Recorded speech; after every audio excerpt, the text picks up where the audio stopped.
my second day here on the Isle of Harris, and I've been taking it really easy. I felt awful last night. I felt really sick, and I put that down to a lack of sleep and a lack of proper food and water. So I didn't get up for sunrise this morning. Instead, I've used my time to recover, recuperate, get some proper food, organise and clean my kit, and now I'm refueled and ready for the day. I've happened upon this fantastic location, these salt marshes with this lovely mountain in the background.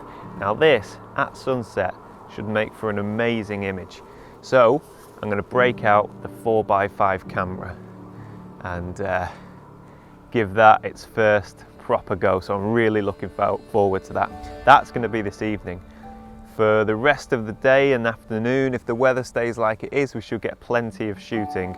So I'll probably break out the 10 stop, might even break out the 15 stop, and I'm basically going to explore the white sandy beaches and see if I can get some really nice abstract images using the white sand, the blue water, and see if we can find some lovely clean lines. That's the plan for today. Really looking forward to it and really hopeful of a successful, productive day. So we'll see how that goes.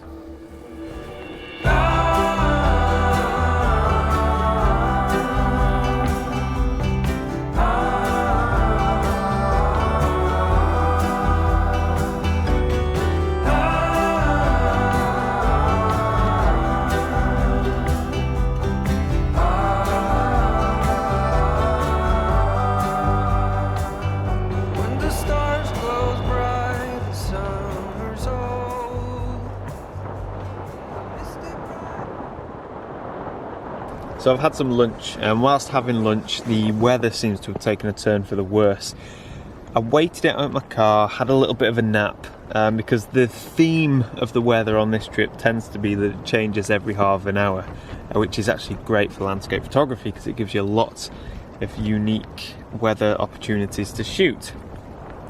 But it doesn't look like it's changing as fast as it was yesterday. The weather's been pretty grim now for a couple of hours, so I've retreated to my tent and I'm just gonna sit here, read a magazine and hope that the weather changes. So the rain seems to have subsided for now. We've got great definition in the clouds, so I thought it was worth coming for a walk just on the beach right in front of where my tent is. So good, such a perfect spot. I just wish the weather was a bit better. Anyway, walking along the beach, I've happened upon this lovely little meandering stream that goes out, that snakes out into the lovely turquoise sea. I've got to judge this one just right because at the minute I would describe this scene as pristine. Retreat, retreat. Oh my God, I'm pulling back.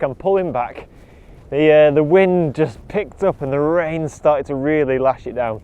And then to add injury to insult, or the other way around, the tide started coming in at a rate of knots, completely changing the composition.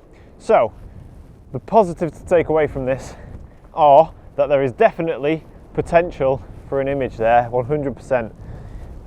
The incoming tide might just clean the scene up a bit, so I'm going to go back to the car, put on some more suitable footwear, see if I can wait out this passing storm and then try again.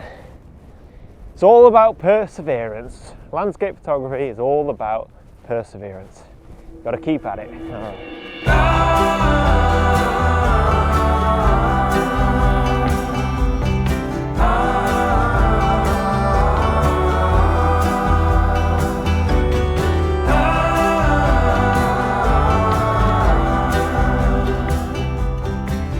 So I decided to try another beach a couple of miles away from my campsite, and finally I found what I'm looking for. The reason I wanted to come to the Isle of Harris was for these gorgeous white beaches and the texture and the detail and the shapes and the form that they have. And I'll be honest with you, yesterday I was so tired, my creativity was, out of the window. I'm not so sure about yesterday's images. And then today I was really optimistic, but the weather closed in and that really put me on a bit of a downer. And now the weather, it's stopped raining, the wind seems to have dropped a little bit. And I'm at this new beach that I haven't been to, and we've got these magical textures in the sand. We've got white sand mixed with black. I think it could be coal dust. I really don't know. I'm really not sure, but it's like white sand mixed with black sand, let's say. And it forms these amazing swirls and textures and patterns in the sand. And with this black, moody, dramatic sky, it just makes for a wonderful, wonderful, creative, abstract, artistic, minimalistic image, which is pretty much ticks all the boxes for the Isle of Harris. So I'm really happy. I've gone for the Zeiss Distagon 21mm. I think that bad boy is going to be seeing a lot of action over the next couple of days. I've had a few comments on YouTube about why hasn't the Zeiss been out recently, and the truth is, you know, I don't always, it's quite rare that I actually shoot super wide, and I know 21mm isn't super wide, but it's wide enough, trust me. But I definitely need it for this composition here. I've got a polarizer on to take some of the glare off the sand, which brings out a lot more of the detail, and I also have a 2-stop hard edge graduated filter just to add even more drama to the sky, which really makes the whole image. I'm shooting f9. There's no point doing a long exposure because I don't want to lose detail in the sky. The water at the minute is too far away for that to be any kind of a distracting element in the image. We've just got this lovely blue horizon where the water is in the sky, and there's no need to do a long exposure here. So I'm all set up, and I'm going to take this image and I'm going to breathe a sigh of relief, because I'm going to be honest with you, yesterday's images were okay, but after having reviewed them last night, I'm not that convinced. We'll get this image in the can and then we'll see what else is around.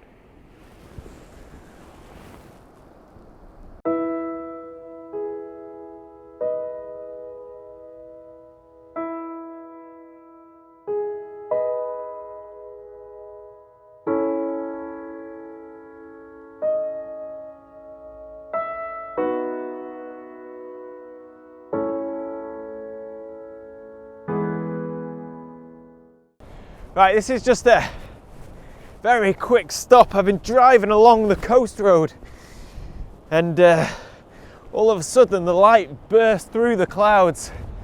You probably can't see that behind me, it's a bit too bright, but we've got some fantastic streaks of light and a lovely mountain, and then in the foreground we've got these rocks with a huge swell, and the swell's crashing over the rocks, and I think we might be on for quite a dramatic image if I can just negotiate these rocks and get down to the water's edge.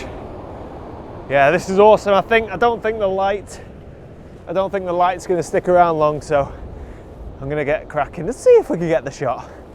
Okay, so that light's pretty much gone now, which is a shame. There's every chance it could come back, but still I think this is worth pursuing. We've got a massive swell here and the waves are coming crashing up.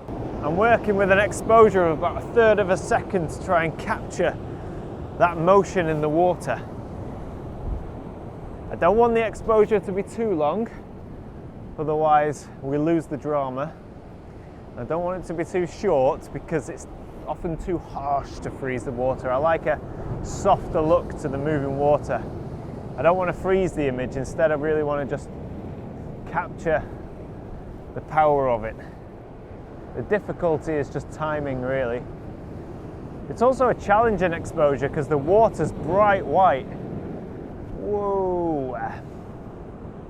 Yeah, the water's bright white and the rocks are jet black. So my exposure and my histogram really is all over the place.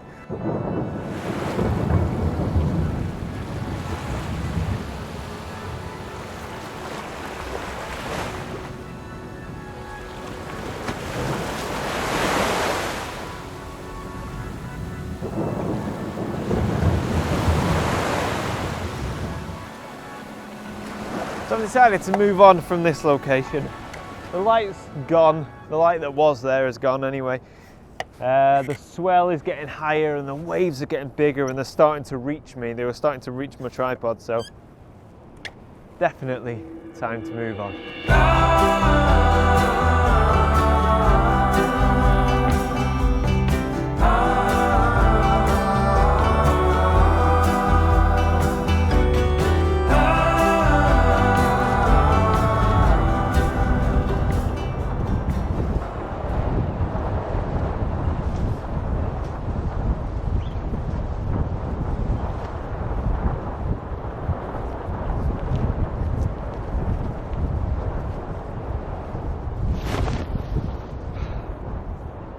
I hate to say it, but this isn't happening today.